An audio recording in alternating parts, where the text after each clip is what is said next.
Hi, it's Tim. And it's Amy from GoWithLess. Welcome to our channel. We are thrilled that you're here. Today's subject is a travel hacking subject, which means that it's going to be mostly Tim talking today, and that's great. Every Wednesday we do a different video, and once a month it's all about travel hacking. Our channel covers house sitting, budget travel, early retirement, and travel hacking, and every week we work one of those subjects in. So we're happy to have you here. Please stay tuned for a conversation about, will travel hacking mess up my credit?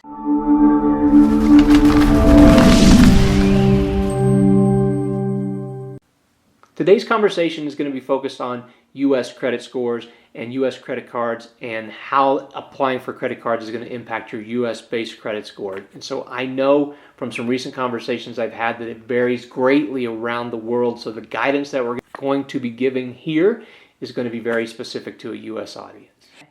Something to be aware of is that here in the States there are a couple of different credit scoring models.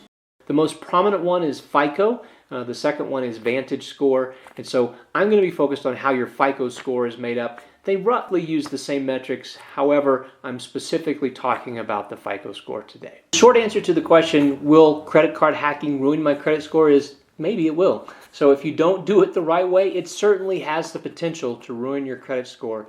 The longer answer is it probably won't ruin your score. As a matter of fact, the way we do it, and if you watch us here on our channel, the way that we're going to coach you to do it, you have an opportunity to actually improve your score. Your FICO score ranges from 300 to 850 points. There are also 5 metrics that make up your score, and each of these metrics is weighted, and so I'm going to also throw that up on the screen so you can see that now.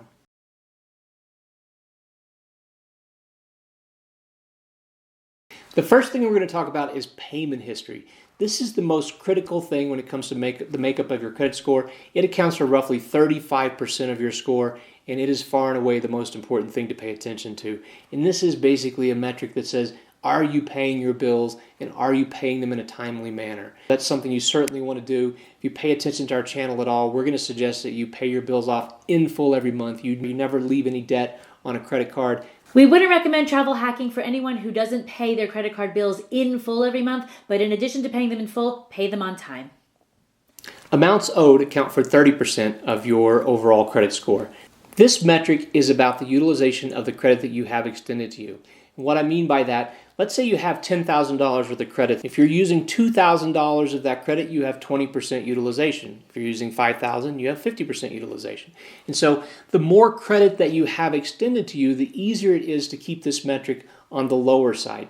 So if you have 10 credit cards, each with $10,000, you have a $100,000 credit line, and you have $2,000 worth of utilization in a given month, well, you're only at 2% utilization against that entire line of credit. So signing up for more credit cards actually makes that line of credit bigger, and it makes it easier to keep this metric on the lower side. Because the whole pie is bigger. That's right. So if you have $10,000 available to you on credit cards and you spend $2,000, or you have $100,000 available to you and you spend the same $2,000, that is an enormous difference in ratios, and that affects your credit score. That's why having a lot of credit cards ultimately helps your credit score.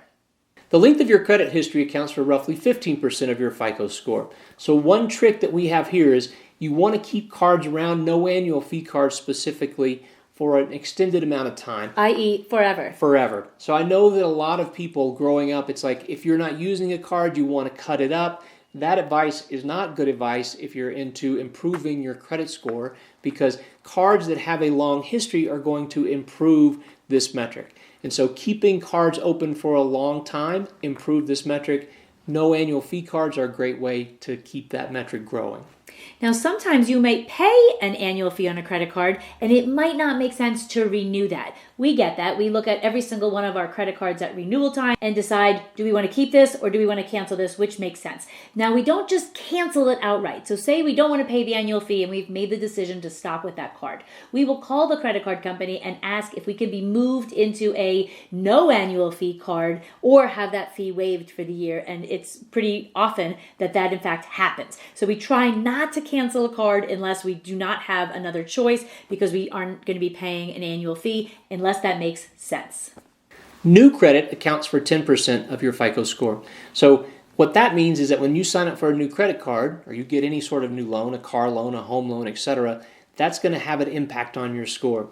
The nice thing about signing up for credit cards is this is typically 2 or 3 points out of this 850 point range, and it's short term. So if you sign up for a new credit card, my experience has been is that impacts my score 2 to 5 points for roughly 2 to 3 months, and then my score goes back up. And so when you apply for a new credit, this does have an impact on your score. So this is one of the downsides or a negative impact that signing up for cards has on your score, but it goes away really quickly. On a related note, if you're going to be applying for a mortgage or a car loan or another sort of a loan, maybe hold off on getting any new credit cards right around that time and wait till you're over that process until you go applying. And the reason for that is that the issuer of this mortgage, somebody who's going to offer you hundreds of thousands of dollars worth of a loan, if you have a whole bunch of credit cards that you just recently signed up for, they may be a red flag. What's going on here sort of thing. But it doesn't necessarily, it's going to drop your score a little bit, but not enough that would matter. It's just the fact that you might have signed up for a lot of recent credit cards, and it's like, why are you asking for all this credit, and you're asking me for a few $100,000. Speaking of mortgages, the last metric is types of credit, and it accounts for, again, about 10% of your credit score. Thank goodness. Yep, exactly. Why is that thank goodness? Because we don't have any mortgage, we don't have any other loans. The only things we have on our credit history are credit cards. So we have one kind of credit, and that doesn't look good on a credit score. Fortunately, it's a little piece of the puzzle, but it's the only place we get a ding. Yep. Your credit cards are called revolving debt, meaning that it's not a fixed installment loan. So revolving debt and installment loans are really the two types of loans. So an installment loan would be like a car loan or a mortgage. And so we have neither of those. We don't have a mixture of credit. All we have is revolving debt. Actually, we have no debt. We pay off our credit cards every month. The type of credit that's been extended to us is revolving. And with all of these things and managing our credit cards, we're both at about an 830 points on our credit scores each out of 850, which is excellent. And the only reason it isn't even higher is because we don't have more kinds of loans.